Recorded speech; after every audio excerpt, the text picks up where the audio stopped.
তারা ভারতবর্ষে থেকে আরবকে বাবা বলে, পাকিস্তানকে বাবা বলে, বাংলাদেশকে বাবা বলে, আমেরিকাকে বাবা বলে। তারা বলছে কি বিজেপি বহিরাগত, বিজেপি বহিরাগত পার্টি।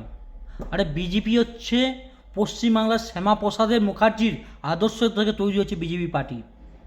আর সিপিএমের তৈরি কোথায়? জার্মানি থেকে, ফ্রান্স থেকে তৈরি হচ্ছে সিপিএম। কংগ্রেসের পার্টি কোথা থেকে তৈরি হয়েছে? কংগ্রেস তৈরি হচ্ছে আমেরিকা থেকে, ইউনাইটেড স্টেট থেকে তৈরি হচ্ছে কংগ্রেস। আর টিএমসি কোথা থেকে তৈরি হচ্ছে? ওই কংগ্রেসের ঘাপাঘাপি করে টিএমসি কংগ্রেস এসেছে। কংগ্রেস থেকে ঘাপাঘাপি করে টিএমসি নামক দলটি এসেছে। লাস্টে দেখে দেবেন টিএমসি, তৃণমূল কংগ্রেস। কংগ্রেসটাকে রয়ে গেছে। এটা কেন? কংগ্রেস থেকে ঘাপাঘাপি করার পর কংগ্রেসটা বেরিয়ে, তৃণমূল কংগ্রেসটা বেরিয়েছে। তাহলে বহিরাগতরা কে? কোন পার্টি বহিরাগত? বিজেপি পশ্চিমবাংলার শ্যামাপ্রসাদ মুখার্জির আদর্শ থেকে তৈরি হয়েছে। সিপিএমের উৎপত্তি হচ্ছে জার্মানি থেকে। আর কংগ্রেসের উৎপত্তি কোথায়? ইউনাইটেড স্টেট, আমেরিকা, ওখান থেকে তৈরি হয়েছে। সেই কংগ্রেসে কে নিয়ে এসেছিল? ইংরেজ। ইংরেজ পার্টি, ইংরেজরা এসেছিল, তারা কংগ্রেস নিয়ে এসেছিল। কেন নিয়ে এসেছিল?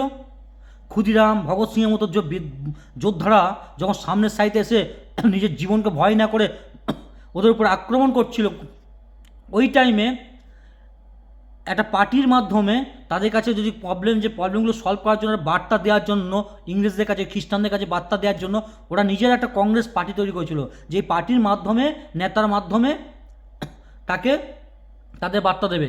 আর এখানে একটা কাঠপুতুল নিয়ে এসেছিল, তার নাম হচ্ছে গান্ধী। এই যে গান্ধী বলছেন, মোহনদাস করমচাঁদ গান্ধী এই কাঠপুতুলটাকে বসিয়েছিল যে ওকে ইংরেজদের দালালি করার জন্য। ভাববেন, বিজেপি বহিরাগত পার্টি নেই, বিজেপি ভারতীয় পার্টি এবং পশ্চিমবঙ্গের শ্যামাপ্রসাদ মুখার্জির আদর্শ থেকে তৈরি পার্টি হচ্ছে বিজেপি। আর যারা বলছে আজ বহিরাগত তারা বলছে দেখবেন তাদের স্টেজে বলছে মক্কা মদিনায় তাদের পড়ে আছে, যে হেলায় পাল তুলে দে মক্কা মদিনায় যাবে। কেন? চারধাম নেই ভারতবর্ষে, রাম মন্দির নেই, নবদ্বীপ নেই, এখানে যেতে পারে না, তাকে মক্কা মদিনায় যেতে হবে। তারা হচ্ছে ভারতীয়। তারাকে বলে কি যে তারা হচ্ছে দেশীয়, যাদের মন পড়ে আছে মক্কা মদিনায়, তাদের মন পড়ে আছে মক্কা মদিনায়, তারা বলছে আবার বিজেপি কি বহিরাগত। বাহ! আর আপনারা তাই চটি চেটে যাচ্ছেন এই কথাগুলো শুনে, একটুখানি ভাবনা চিন্তা করছেন না।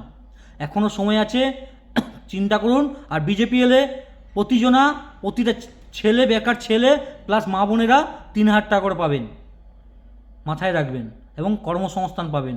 আমরা আর বাইরে কাজ করব না। যদি বিজেপি আসে, বিজেপি শাসিত রাজ্য থেকে আমাদের রাজ্যে শিল্প নিয়ে যাবে। বিজেপি সরকার এলে পরে তবেই বিজেপি সরকারের হাত ধরেই শিল্প যাবে, তার আগে কখনো যাবে না। কারণ মমতার এই কাঠমান্ডি সিন্ডিকেটের জন্য সমস্ত শিল্প বন্ধ হয়ে আছে।